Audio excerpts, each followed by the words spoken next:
Hai semua, selamat datang di channel Baca Saham. Pada video ini, kita akan membahas satu topik dengan judul Lo Keng Hong terus cicil beli saham terkenal ini.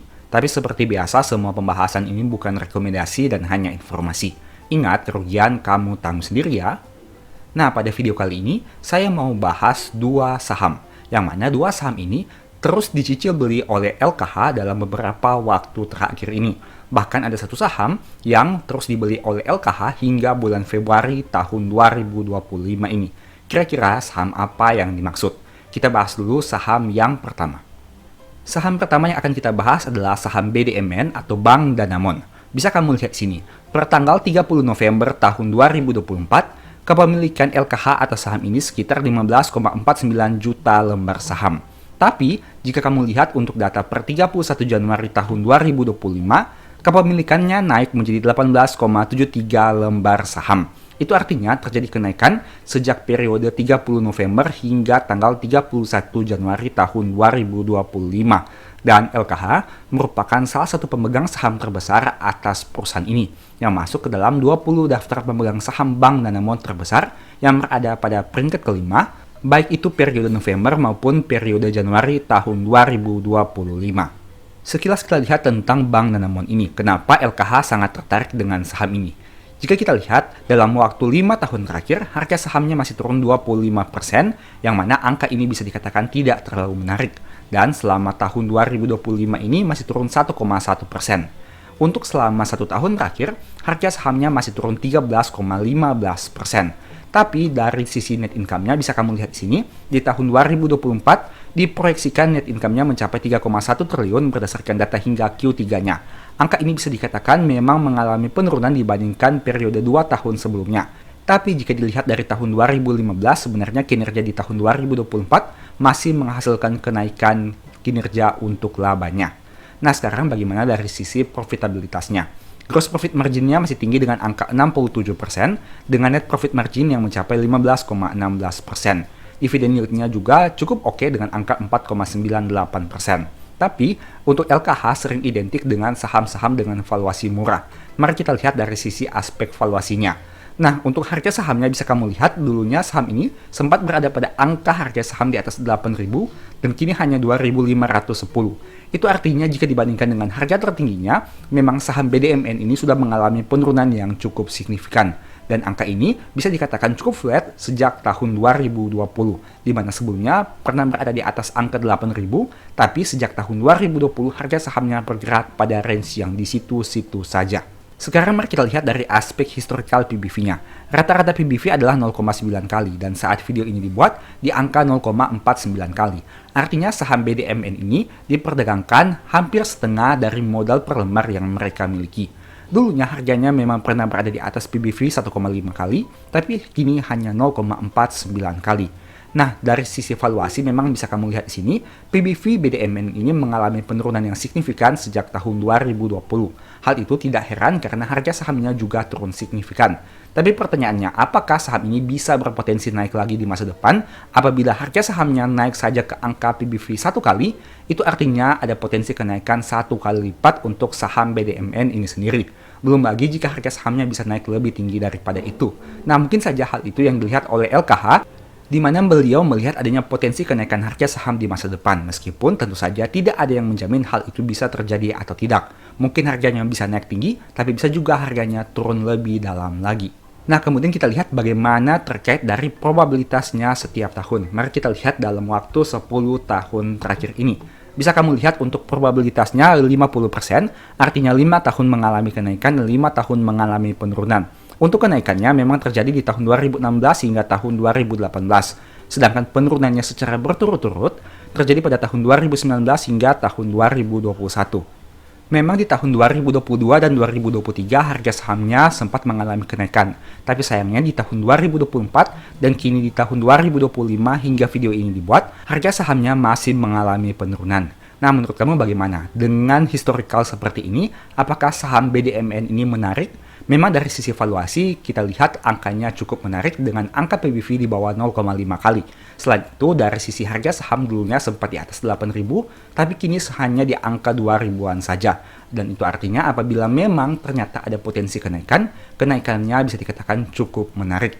Nah, di sisi yang lain, saham ini memang menghasilkan net income yang cukup besar di tahun 2024 ini. Tapi memang jika ditarik dalam jangka panjang, kenaikan dari tahun 2015 ke tahun 2024-nya untuk sisi net income-nya tidak sebesar saham-saham big caps bank yang lainnya, yang mana menghasilkan kenaikan yang jauh lebih besar. Nah, itulah merupakan sekilas pembahasan tentang saham BDMN ini. Memang LKH terus melakukan pembelian untuk saham BDMN ini. Nah, tapi ingat, untuk kepemilikan LKH memang masih di bawah 5%, sehingga apabila kita melihat data insider pada aplikasi ini, kita tidak akan menemukan nama LKH di dalamnya, karena kepemilikannya masih di bawah 5%. Tapi salah satu tools yang bisa kita lakukan adalah dengan memantau kenaikan atau penurunan lembar saham yang dia miliki dari website resmi Bank Danamon seperti yang tadi sudah saya tampilkan. Nah, selain saham Bank Danamon, ada juga saham yang terus dicicil beli oleh LKH, yaitu ABMM atau ABM Investama. Bisa kamu lihat di sini, berdasarkan data yang ada di aplikasi Stockbit, pada tahun 2025 ini, LKH terus masih melakukan pembelian saham ABMM. Tercatat pada bulan Februari, beliau melakukan pembelian pada beberapa kali. Nah, apakah ini bertanda menurut beliau saham ABMM pada harga sekitaran 3.300 ini masih murah dan menarik untuk dibeli? Jika kita lihat data historikal harga sahamnya selama 1 tahun terakhir, masih turun 4,03%. Dalam 5 tahun memang naik 127%. Dan selama tahun 2025 turun 5,93%. Itu artinya dalam jangka pendek, harga saham ABMM masih mengalami penurunan, tapi meski begitu dalam jangka panjang yaitu 5 tahun, harganya masih naik di atas 100%. Jika kamu melihat data aplikasi Stockbit ini, kamu bisa mendapatkan bahwa LKH terus melakukan pembelian saham ABMM dalam durasi waktu yang cukup lama. Setidaknya sejak tanggal 2 April tahun 2024 berdasarkan data yang bisa kamu lihat di sini. Tapi ingat, untuk data ini kamu harus validasi lagi berdasarkan sumber resminya. Karena untuk mengantisipasi adanya kesalahan atau kekeliruan data yang ditampilkan. Sehingga kamu juga harus memastikan bahwa data yang ditampilkan ini memang benar-benar valid berdasarkan data sumber resminya. Dari data ini kamu bisa lihat bahwa kepemilikan LKH atas saham ABMM terus mengalami kenaikan yang signifikan dari yang awalnya di angka 137 juta lembar di bulan April tahun 2024. Kini saat video ini dibuat, di aplikasi Stockbit dicantumkan bahwa kepemilikannya sudah mencapai 150 juta lembar saham. Artinya, dengan angka harga saham saat video ini dibuat di angka 3.330, kepemilikan saham LKH atas ABMM ini cukup signifikan nominalnya.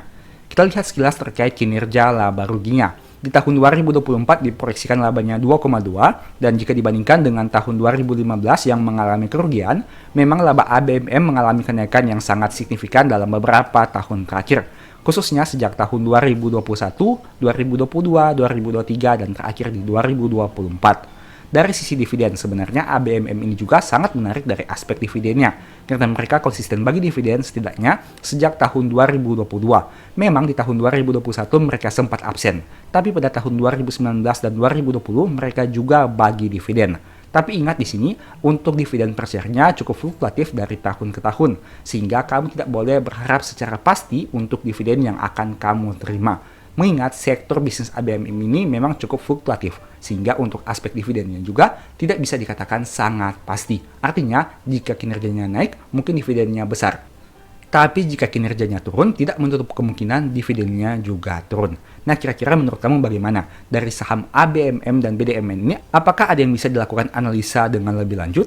Jika saham BDMN tadi harga saham tertingginya pernah berada di atas 8.000 dan kini Rp2.000, untuk saham ABMM ini menarik karena harga tertinggi dalam 10 tahun terakhir ini hanya di bawah 5.000 dan kini di angka 3.330. Pertanyaannya, berapa target price LKH atas saham ini? Mengingat saat video ini dibuat di angka 3.330 dan angka tersebut bisa dikatakan cukup mendekati harga tertinggi yang pernah saham ABM ini capai sebelumnya, setidaknya dalam waktu 10 tahun terakhir. Mari kita lihat dari aspek PBV-nya. Untuk PBV-nya di angka 0,74 kali, angka ini juga lebih tinggi dari saham BDM tadi. Memang untuk rata-rata PBV-nya di angka 1,68 kali dan sempat di angka 3,31 kali. Nah, apabila terjadi kenaikan PBV yang cukup signifikan, memang bisa berdampak kepada kenaikan harga sahamnya. Apakah itu berarti ada potensi ABMM ini bisa naik hingga ke PBV di atas 1,5 bahkan di atas 2 kali? Kita tunggu saja ke depannya seperti apa. Tapi yang jelas, semua pembahasan ini bukan rekomendasi dan hanya informasi. Ingat, saham yang dibeli LKH belum tentu cocok dengan kamu, sehingga kamu juga harus mengantisipasinya dengan melakukan analisa secara mandiri dan mempertimbangkan berbagai potensi risiko yang siap kamu hadapi. Ingat, di saham tidak ada yang pasti, kamu bisa profit tapi bisa juga rugi. Dan untung rugi itu menjadi tanggung jawab kamu sendiri. Semoga video ini bisa bermanfaat ya. Demikianlah pembahasan singkat pada video ini. Selalu ingat bahwa semua saham yang disebutkan bukan rekomendasi dan hanya bersifat edukasi serta informasi. Mohon juga agar dapat mengecek kembali data yang ditampilkan karena bisa saja terjadi kesalahan pengetikan atau pengambilan data. Di video berikutnya ingin dibahas materi apa lagi? Tulis di kolom komentar ya. Sebagai informasi, berikut ini beberapa list ebook baca saham. Pertama, psikologi saham. Kedua, stock for living. Ketiga, strategi nabung saham. Keempat, the stock market. Dan yang kelima, cara cepat analisa laporan keuangan. Apabila tertarik, chat saja pada nomor WA yang ada. Sekian video ini, semoga bermanfaat. Thank you.